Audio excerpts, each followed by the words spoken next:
Jaya Radha Madhava Kunja Bihari Jaya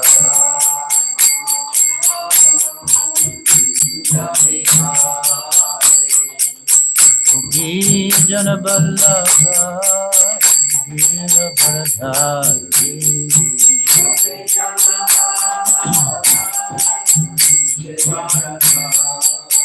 Yashoda Nandana Braja Janarandana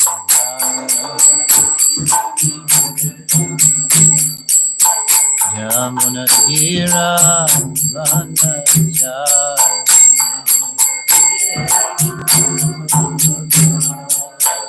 Jaya Radha Kunja Bihari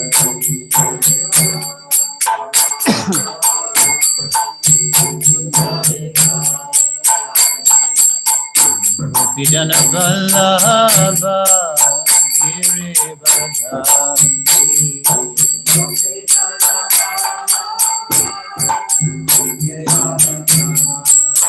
Yashoda Nandana Braja Janarandana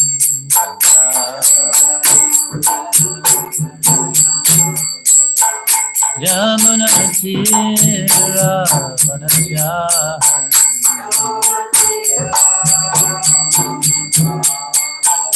Jaya Radha Madhava Kunja Bihari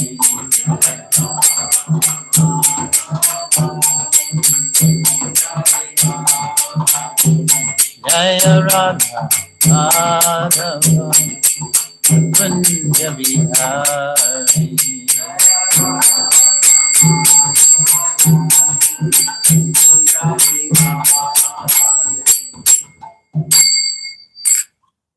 Jaya Vishwapad Paramhamsa Parivraj Pacharya Stokara Srimad His Divine Grace A.C. Bhaktivedanta Swami Srila Prabhupada Ki Jai Grantharaj Srimad Bhagavatam Ki Jai Nitai Gaur Premanandi All glory is to the assembled devotees.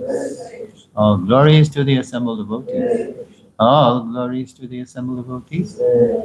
All glories to Sri Guru and Gauranga. Glories to Sri Guru.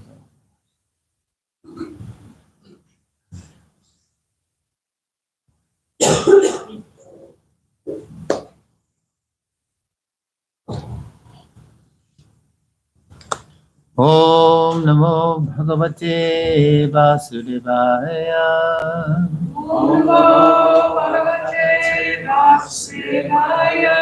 Om Namo Bhagavate Vasudevaya.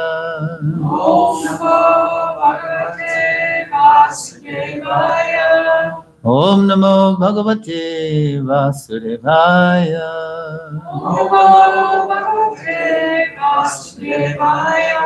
O my Lord, Sri Krishna, Son of Vasudeva, O all-pervading personality of Godhead, now from my respectful obeisances unto you.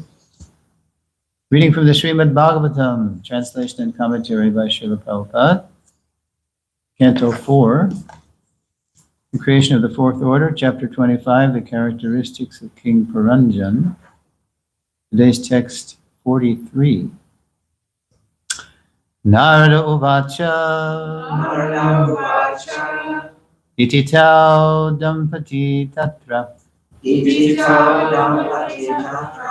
Samudya Samayam Mitaha Tam Pravishya Puring Rajan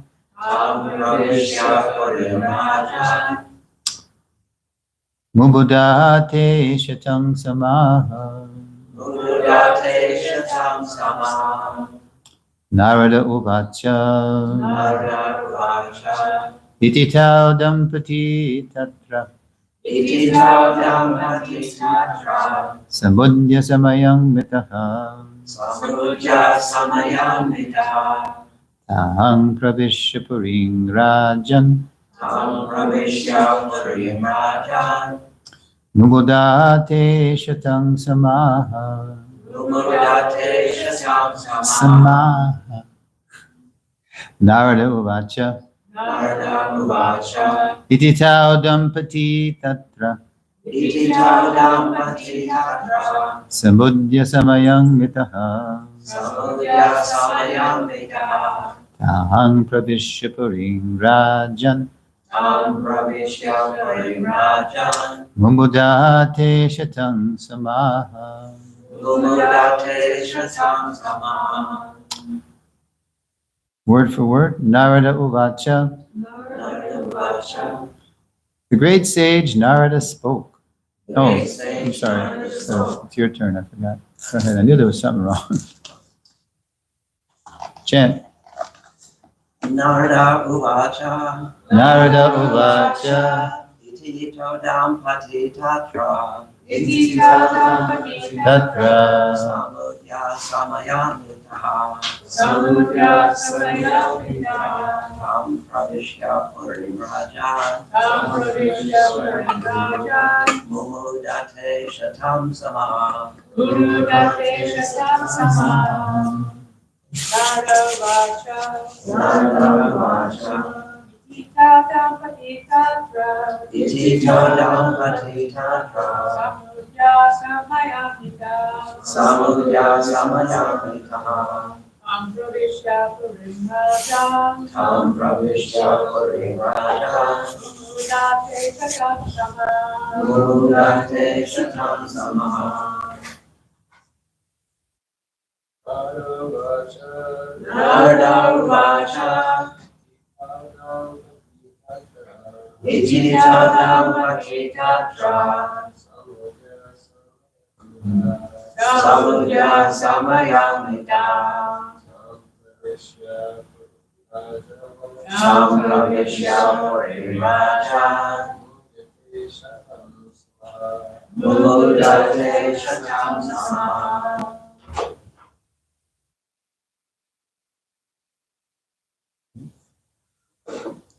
This is an easy one. Come on. Oh, Want to try? Narada Uvacha. Narada Uvacha. Iti. Iti tau dampati tatra. Iti Dampati Tatra. Samudya samayam mitaha. Samudya Samayam Vitaha. Tam pravishya parimrajan. Tam Pravishya Parimrajan. Umudate satam samaha. Umudate Shatam Samaha.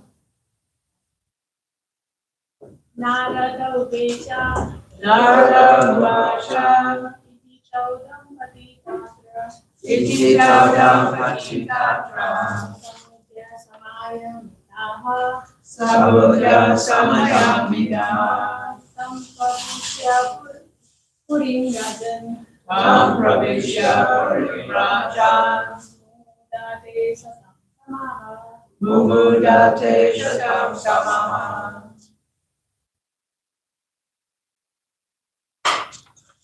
Anybody else?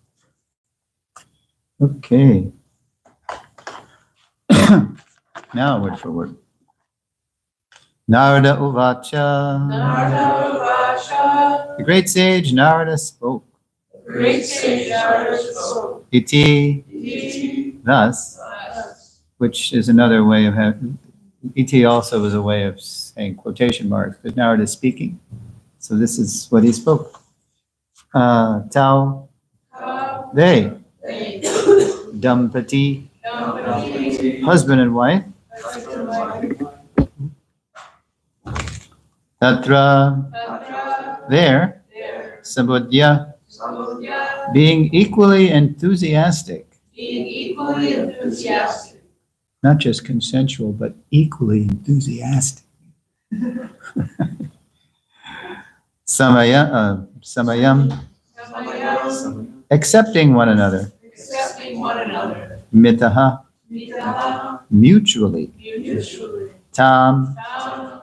In that place. In that place. Pravishya. Pravishya. Entering. Entering. Purim. Purim. In that city. In that city. Rajan. Rajan. O king. O king. Mubudate. Mudate. They enjoyed life. They enjoyed life. Shratam, Shakam, 100 100 samaha Samaha years. Remember that way back some verses ago? The woman said, "Don't worry, we're going to have fun for as long as you live, 100 years." She didn't say what was going to happen after 100 years, because she didn't know. All right, Srila Prabhupada's purport. 100 years is significant in this connection because every human being is given the concession. Oh, did I just say the word? Translation, thank you. All glories to umpires.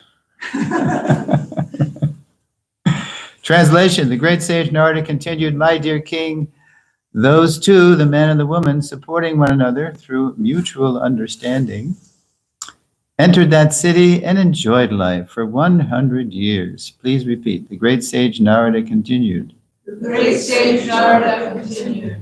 My dear king, My dear king, those two, the man and the woman, those two, the man and the woman, supporting one another through mutual understanding, supporting one another through mutual understanding, entered that city and enjoyed life entered that city and enjoyed life for 100 years. for 100 years.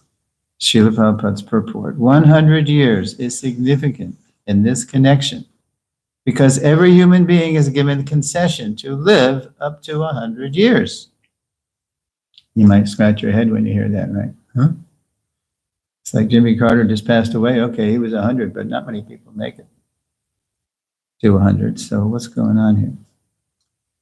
The span of life, then Prabhupada qualifies what he means.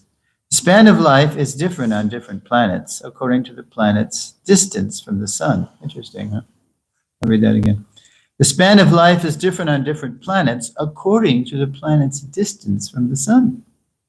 In other words, 100 years on this planet is different from 100 years on another planet. Lord Brahma lives for 100 years according to time on the Brahmaloka planet. But one day of Brahma is equal to millions of years on this planet. Similarly, the days on the heavenly planets are equal to 6 months on this planet. So one day on the heavenly planets is equal to like 180 days here. So they have 180 times, their 100 years is 180 times ours. On every planet, however, the span of life for a human being is roughly 100 years. So Prabhupada's equating 100 years with the lifespan. That's whatever your lifespan is, that's your 100 years. According to the lifespans on different planets, the standards of living also differ. Srila Prabhupada ki jai. Om Ajnana Timirandasya Jnananjana Shalakaya Chakshuran Militam Jena Tasmai Shri Gurave Namaha. I was born in the darkest ignorance, and my spiritual master is kindly opening my eyes with the torch of knowledge. I offer my respectful obeisances unto him. I brought a lot of books here. I don't know if I'm going to get to use them. Depends on how long things go. So just looking at the verse, I'll read it again. The great sage Narada continued, my dear king, those two, the man and the woman, supporting one another through mutual understanding, entered that city and enjoyed life for 100 years. So today's verse confirms that the mutual seduction of the lusty man, Paranjan, and the beautiful woman, who represents material intelligence, is complete. Okay? So Vishwanath Chakravarti Thakur, he says that Samudya Samayam, you see, what is it? Samudya Samayam, in the second half line there, which Prabhupada translates as supporting one another through mutual understanding. He says something a little different in the word for word. He says, being equally enthusiastic, yeah. So through mutual understanding. means that they have, this is Vishwanath said, this amounts to that they have spoken an agreement. All right, the deal has been sealed. He's enchanted by her, she's attracted to him, and now they've made a pact of sense gratification. I mean, they have spoken an agreement. This is how he puts it. They will live as husband and wife with the common desire to achieve as much self-centered pleasure as possible. That's our mission in life. Just enjoy to the hilt. We're going to be first-class sense enjoyers. Right. So, and this is typical of the, I mentioned this in Sunday's talk about New Year's resolutions worth keeping. The transactional mood which permeates all materialistic relationships. Transactional means where each person is expecting something from the other. I scratch your back, you scratch mine. Than the other. And that's as opposed to, instead of building a deeper connection, it's really, that's why we have this expression, strange bedfellows. You've heard of this? That people get together, or countries get together, because they have a common interest. It's just circumstantial. It's not that they really even like each other necessarily, but they have a common purpose circumstantially, or a common enemy. And they get together and, okay, but it's temporary, it's superficial, it's not, it's transactional. And then this transactional mood extends all the way up into marriage, and this is what's going on here. But even today, I don't know if you're aware, but this marriage counselors today sometimes recommend that men and women, before they marry now, this isn't, when everybody's agog with, what is that? Love is blind and lovers cannot see the folly that they themselves commit. So when they're really smitten with each other, but the counselors say, look, I know you're all starry-eyed over each other, but I recommend, a lot of them do this, a lot of marriage counselors recommend this, that either partner at some point in this relationship may divorce the other if their expectations aren't met. So you put your expectations down. It's all very transactional. Put your expectations down. And then if you do happen to, and if the expectations aren't met, if you feel that the other has broken the contract, then you're entitled to divorce just on unmet expectations.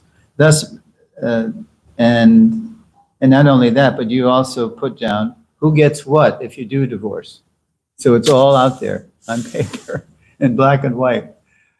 So you don't have to go through some messy thing afterwards, because you've already built this into your contract with your so-called beloved, right? All right. Thus, marriage is devoid of any real selfless, transcendent purpose, as it is in a spiritual marriage. There's a higher purpose there.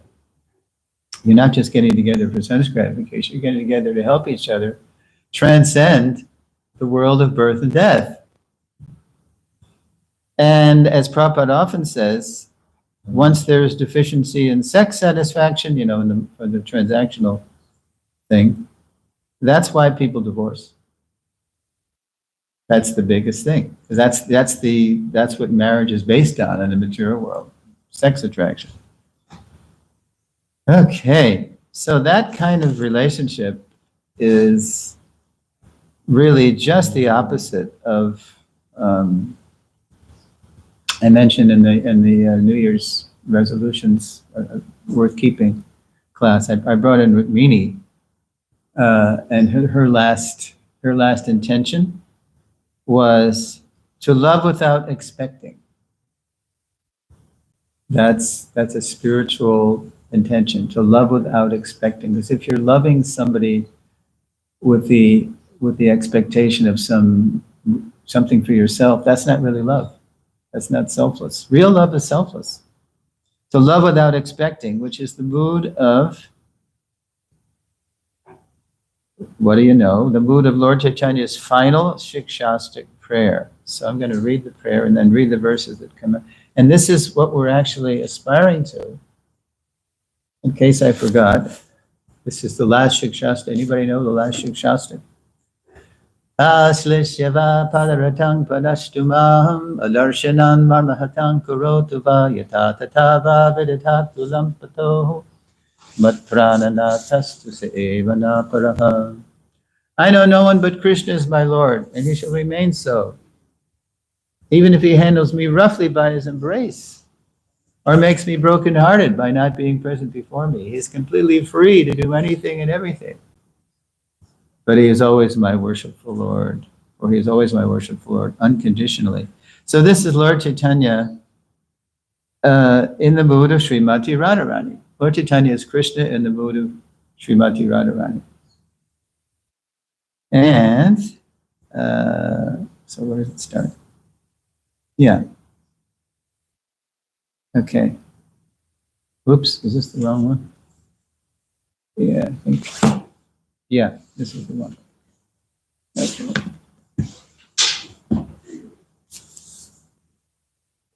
So there's many verses unpacking that Shikshastik in the Anjalila of Sri Chaitanya Chaitamrita. So after quoting that verse, it's a little different here. I'll just read it how it appears in the CC, the translation.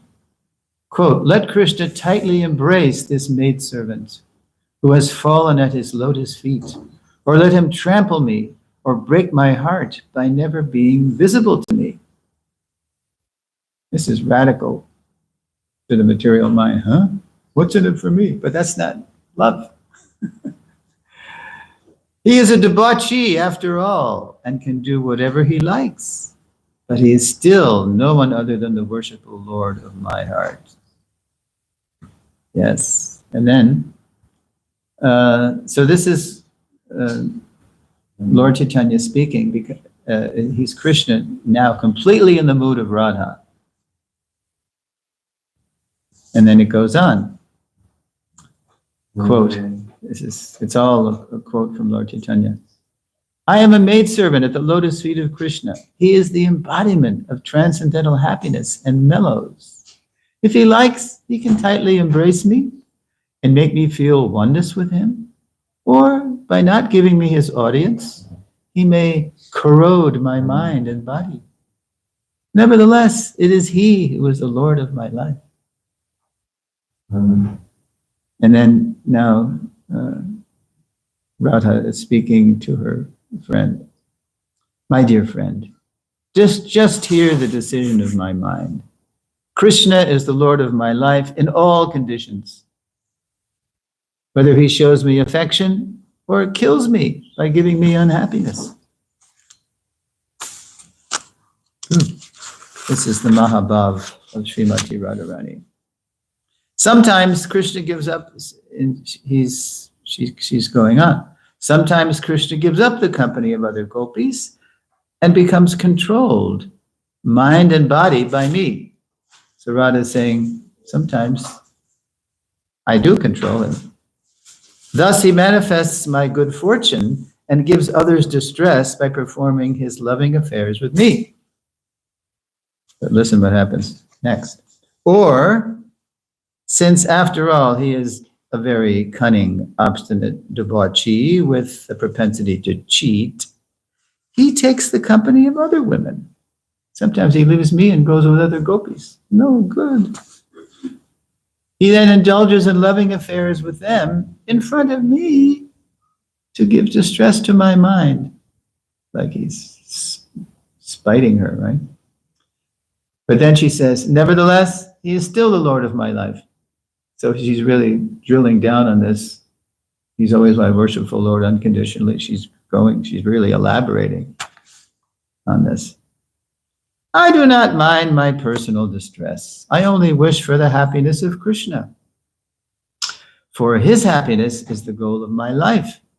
However, if he feels great happiness in giving me distress, that distress is the best of my happiness. Bhaktivinoda Thakur says a similar thing. He's also Manjari, Kamala Manjari. And then she goes on. If Krishna, attracted by the beauty of some other woman, wants to enjoy with her, this is really radical, but is unhappy because he cannot get her, I fall down at her, that other gopi's feet, other woman's feet, catch her hand and bring her to Krishna to engage her for his happiness.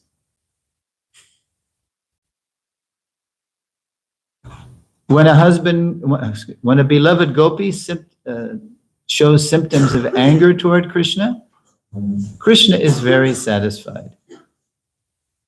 Like Satyabhama, she's a queen, she's not a gopi, but she's a queen. She would pout, and Krishna would act just like a henpecked husband sometimes under Satyabhama's anger. Indeed, he is extremely pleased when chastised by such a gopi. She shows her pride suitably, and Krishna enjoys that attitude. Then she gives up her pride with a little endeavor. And she goes on. Why does a woman continue to live who knows that Krishna's heart is unhappy? Now she's going to criticize somebody who appears to be not completely Krishna conscious, but a little selfish. Why does a woman continue to live who knows that Krishna's heart is unhappy, but who still shows her deep anger toward him? She is interested in her own happiness. I condemn such a woman to be struck on the head with a thunderbolt. This is so radical. For we simply want the happiness of Krishna.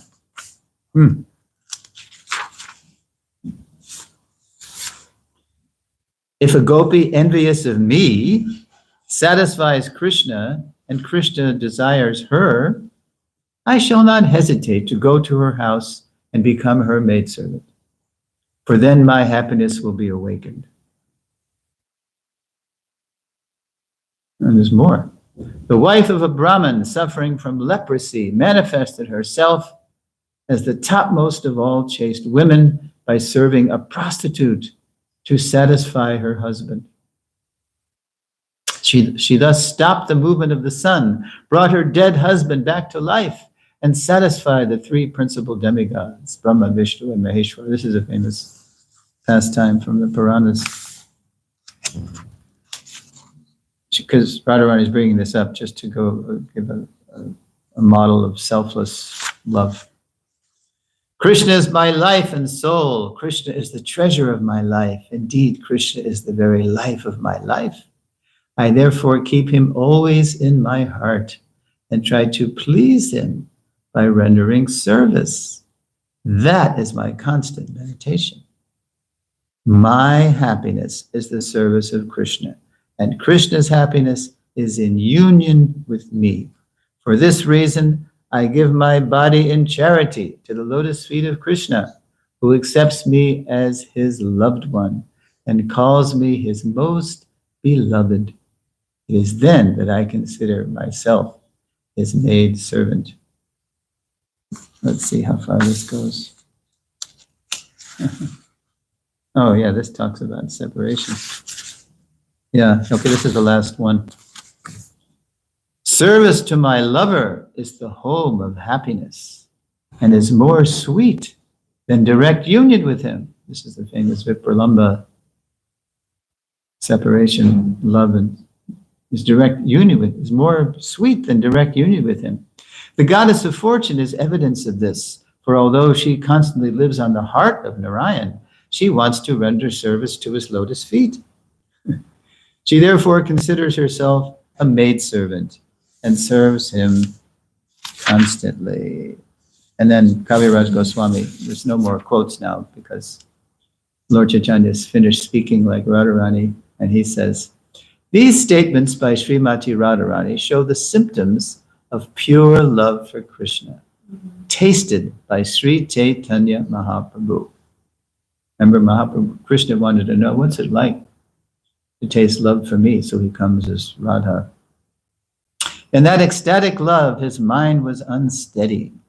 Transformations of transcendental love spread throughout his entire body, and he could not sustain his body and mind. Yeah. So this is what was going on, like at the Gambhira in Jagannath Puri, when he was speaking like a madman, and he was apparently hurting himself, banging his head against the walls. Anyway, so meanwhile, back at the verse, but that was an example of what, just thought I'd remind myself and everyone of what ultimate radical pure love for Krishna is. This is the unique Mahabhav of Radha's love for Krishna, and we can't imitate that, but we can certainly emulate and appreciate. Okay, so now, yeah. In other words, real love is its own reward. If I really love somebody, I'm just happy to love and serve that person. I don't want anything. Prahlad Maharaj said this, because Lord Asirgadev said, "Oh, can I give you? I want to give you a boon." And so Prahlad said, "My Lord, I'm not a vanik. I'm not a merchant. I'm not a transactional person. I'm not a businessman. You're wonderful. I love you. It's its own reward." Yeah.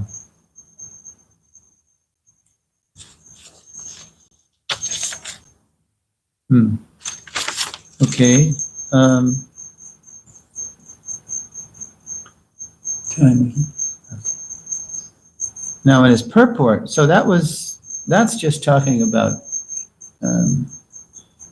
I was just talking about the verse, what the transactional thing that's going on, especially today, right up to the conjugal mood, the mundane conjugal mood, and the contrast to what real love is. Now, in the purport to the verse, Prabhupada, he chose to focus on the verse's last line, Muvadate Shatang Samaham, which means, he entered that city and enjoyed life for 100 years. Prabhupada just chose to focus on the 100 years thing. Interesting, huh? Yeah. About the man and the woman enjoying each other for 100 years. Prabhupada comments that everyone's lifespan is there 100 years. That's what we all have it's like he would say this, an ant, like some insect is born at night and then he'll die in the morning, and that's his 100 years. And that depends, and then our 100 years, like the lifespans of human beings, say. And human beings includes, like we say, 400,000 species of life, human life. That includes demigods. Demigods are superhuman, of course, but they're human-like form.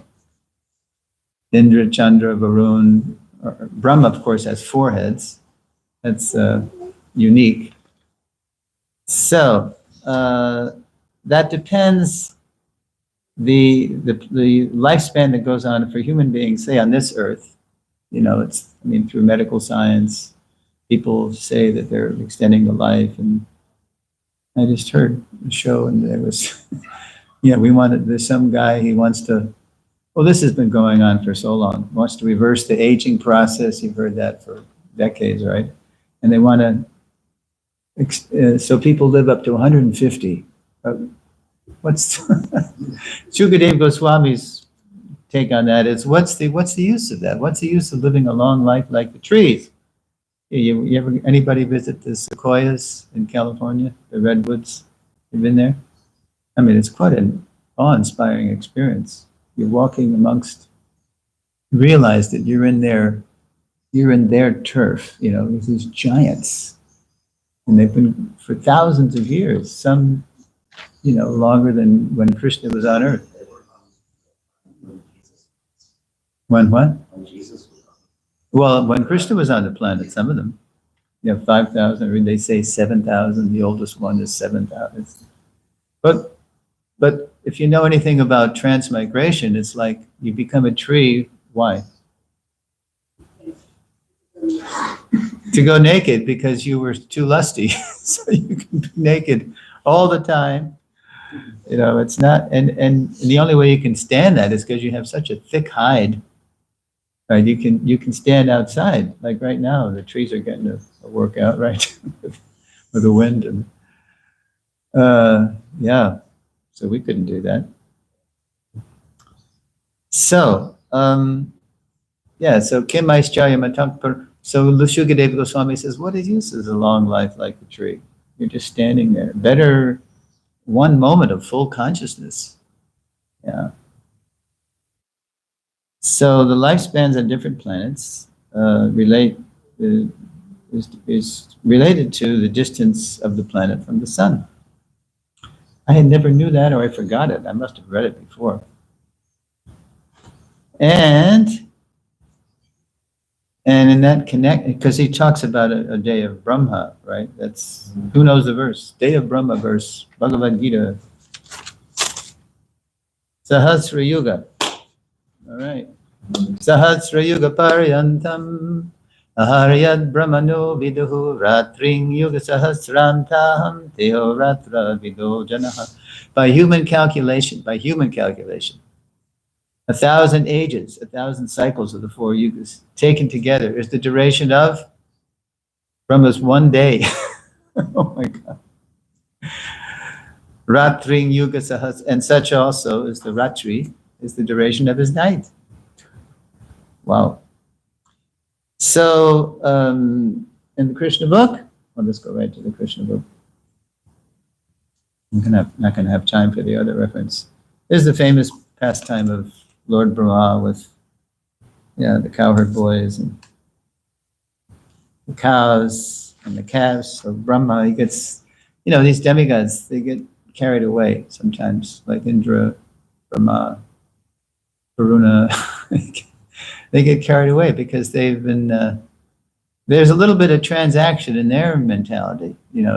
As I heard Prabhupada say in Miami, in Prabhupada's one and only visit to Miami in February 75, he said, you don't find devotees like the 6 Goswamis on the heavenly planets. The selfless, they were Manjari gopis, but they were living, on earth just like paupers. They gave up. Jaktva Turna Mashesha Mandalapati. They were big aristocratic people, but they gave up their aristocratic birth and they joined Mahaprabhu, and they were living like paupers. How are they able to do that? Their higher taste was Gopi Bhava Rasam Ritab Lahari. They were diving and surfing in the Lahari, the waves of love, of the gopis' love for Krishna. Yeah, so you don't find devotees like the 6 Goswamis on the heavenly planets, because we go to the heavenly planets, not the higher. Above the Swarga, there's Tapajana, all these other more renounced planets, and Lord Brahma is the highest planet. So anyway, when Krishna came to earth, he ordered the Devas to come and take birth to assist him in his Leela. Okay. So, as you know, Krishna stole the calves and cowherd boys.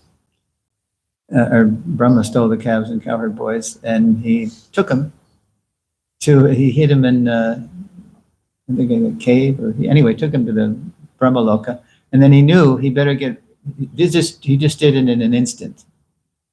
So but an instant in his time, Brahma's time, he was away for an instant in Brahmaloka time. It was a whole year on earth time. And so Balaram noticed that all these, in that year, that all the calves and and cowherd boys, they were shown more affection by the cows and the mothers and the fathers than than they had been. So Balaram was kind of bewildered by this. Even though he's God, he can be bewildered by Krishna. Balaram inquired from Krishna about the actual situation. He said, "My dear Krishna, in the beginning I thought that all these calves and cowherd boys were either great sages and saintly persons or demigods, right? Because that's what you call them down. But at present it appears that they are actually your expansions. They are all you yourself are playing the calves and boys. What is the mystery of this situation? Where have those other calves and boys gone, and why are you expanding yourself as the calves and boys? What gives? What's going on here? Will you kindly tell me what is the cause?" At the request of Balaram, this is Prabhupada doing his summary study of the whole Leela. So Prabhupada writes, at the request of Balaram, Krishna briefly explained the whole situation, how the calves and boys had been stolen by Brahma, and how Krishna was concealing the incident by expanding himself so people would not know the original calves and boys were missing. This would be too mortifying to the cows and the parents, right? So Krishna just, there's a nice painting of this. Is it in here? I don't know. Anyway, yeah.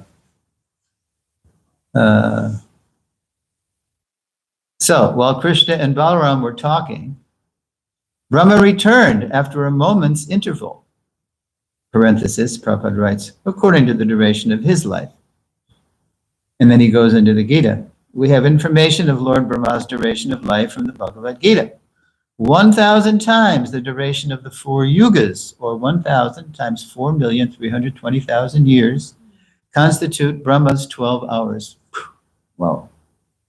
Similarly, 1 moment of Brahma's time is equal to 1 year of our solar calculation. Just a moment. After 1 moment, because we're only 93 million miles from the sun, but Brahmaloka is way far away. So that's a different lifespan. That's a way different lifespan. The biggest lifespan. Constitute Brahma's 12 hours. Similarly, is equal to 1 year of our solar calculation. After 1 moment of Brahma's calculation, Brahma came back to see the fun. He said, okay, let's see because you say, why are all these, this cowherd boy is the supreme, he forgot in the Leela, to see the fun. See the fun caused by stealing the boys and calves. But he was also afraid that he was playing with fire. So he had,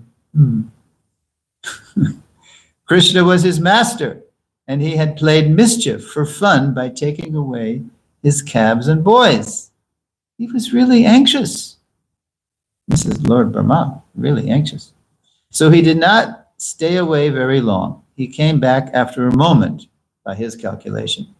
He saw that all the boys and calves were playing with Krishna in the same way as when he had come upon them. Although he was confident that he had taken them and made them lie down asleep under the spell of his mystic power. So he just put him to sleep while he went back to earth. Brahma began to think, quote, all the boys and calves were taken away by me, and I know they are still sleeping. How is it that a similar batch of boys and calves is playing with Krishna? Is it that they are not influenced by my mystic power? So, yeah. Have they been playing continually 1 year with Krishna? Brahma tried to understand who they were and how they were influenced by his mystic power, but he could not ascertain it. How they were uninfluenced by his mystic power. Who are these? But he could not ascertain it. He's totally bewildered. That's why it's called Brahma Vimohana Lila. The influence of his mystic power appeared like, Prabhupada's translating the Sanskrit, like snow in darkness, or a glowworm in the daytime. During the night's darkness, the glowworm can show some glittering power, and the snow piled up on the top of the hill or on the ground can shine during the daytime, but at night the snow has no silver glitter, nor does the glowworm have any illuminating power during the daytime. Similarly, when the small mystic power exhibited by Brahma was before the mystic power of Krishna, it was just like snow at night or a glowworm during the day. When a man of small mystic power wants to show potency in the presence of greater mystic power, he diminishes his own influence. So that's what happened to Brahma.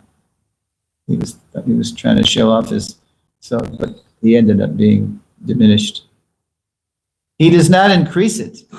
Even such a great personality as Brahma, when he wanted to show his mystic power before Krishna, became ludicrous. It was absurd, right? Brahma was thus confused about his own mystic power. All right. And then it goes on. So, the Leela goes on. Yeah, it's interesting how Prabhupada didn't focus on the man and the woman's sense gratification pact. He just chose to talk about 100 years. Yeah. So what's the conclusion? That here on this Earth planet where the life is, as Gaura Shakti like to say when he passes by,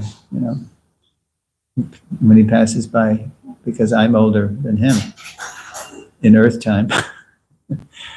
So he goes, hey, it's, we just had a New Year's. It seemed like it was just New Year's. You ever do this to you? It seemed like time is just speeding up. The older I get, the more time flies. I said, yes, and there's no time to waste, Gaura Shakti. We got to become Krishna conscious, right? So that's the conclusion. No time to waste. Life is short, so it's not life.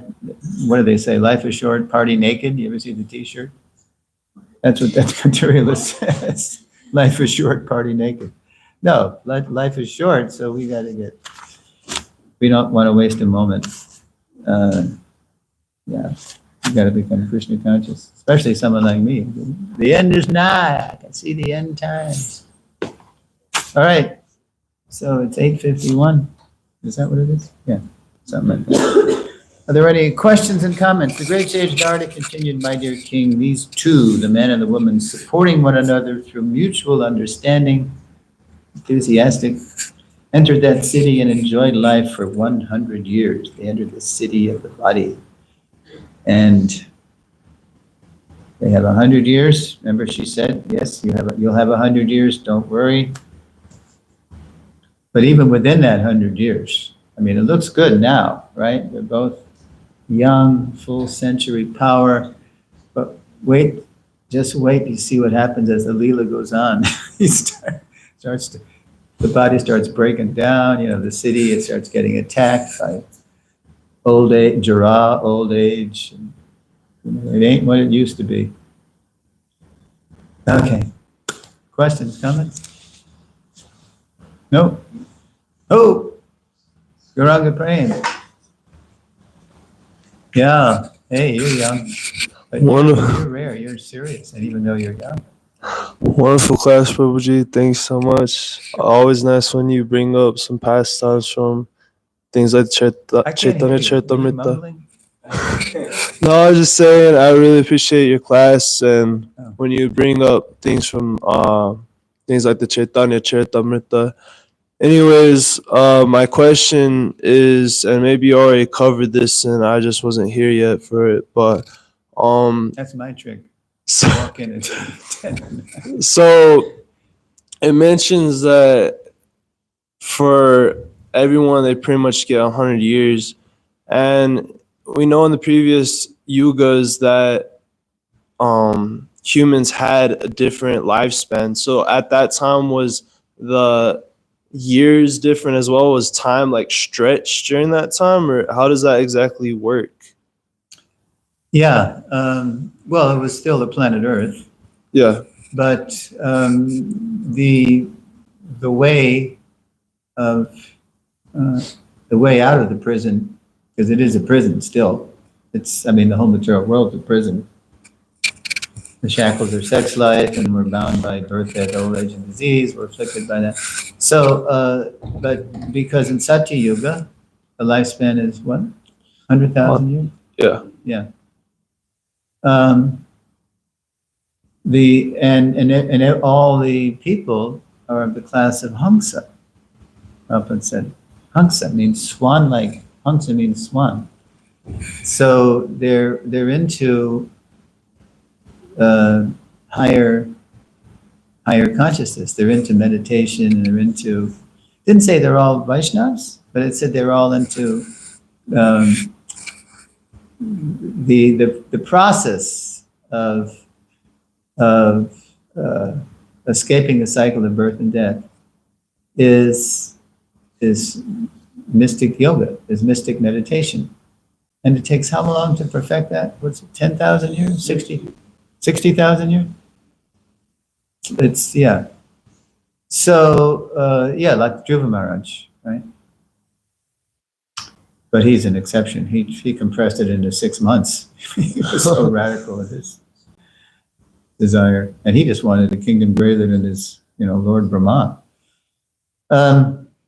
So the lifespan is longer. So the whole process of life, the whole purpose of life, and there's no vice. And then in Treta Yuga, the lifespan is, or the age is how long? It's 10,000. No, but how long is this? What's the, no, I'm mixing things up here because of the lifespan, it was 100,000 years. But the age of Satya Yuga, how long was that? 1 million, I think it was, it was twice. Anyway, it's long. It's a long time. Yeah, 1,296,000. I don't know, something. It's in that Sahasra Yuga purport. Prabhupada talks about all the ages, the spans, and vice is introduced, but it's still pretty good. It's just introduced. It's not like everywhere. And the lifespan is, it's half. It's reduced by half the span of that yuga. And then Dwapar Yuga, the way is elaborate deity worship, and the lifespan is reduced to 1,000 years. And then Kali Yuga, but it actually is longer. Just like in the Bible, you have Methuselah, right? He lived 967 years or something. Yeah, he was like a remnant from Dwapara Yuga. Just like Prabhupada said, Hawaii is a remnant of Dwapara Yuga. Because it's so heavenly in Hawaii, although it's changing. Talk to the locals, it ain't what it used to be. Yeah, just even in their lifetime. And in Kali Yuga, it's 100 years. Or like I just saw the oldest recorded person that just died, or 116 years old or something. Of course, there are mystic yogis in the caves, and they live a long time because they restrain the breaths.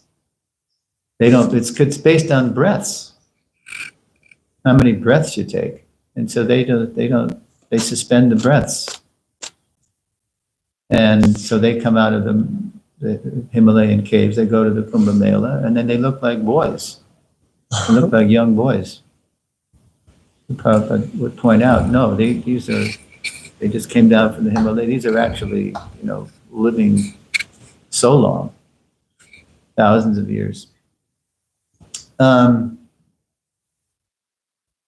So, so what was your question again? How does it work? What does it mean, 100 years? Well, my main question was like, did time work differently at that time? Like, was Earth going at a slower pace around the sun or something, and that's why people were living that long, and it just like shortened up, or how did that exactly work with people living longer? Or is it kind of like you were saying, people were doing more spiritual activities like meditating and all that, and that's why? It's just the way just like right now, it's the winter in the northern hemisphere. So it's everything is a little more hard. It's tougher life. You know, we have a lot of colds and coughs going around. So on Earth, so it's Kali Yuga all over the universe, but it affects people less in the higher planets. Just like it's, you know, during the recession or whatever, or during the depression, there are people who aren't as affected because they have a higher birth, and they're not as affected. But when so Kali Yuga is the tough time, you know, it's the tough time, and it affects most of us. But there are people still who are living like high in the hog, you know, who are living like demigods on this planet. Because of their karma. So,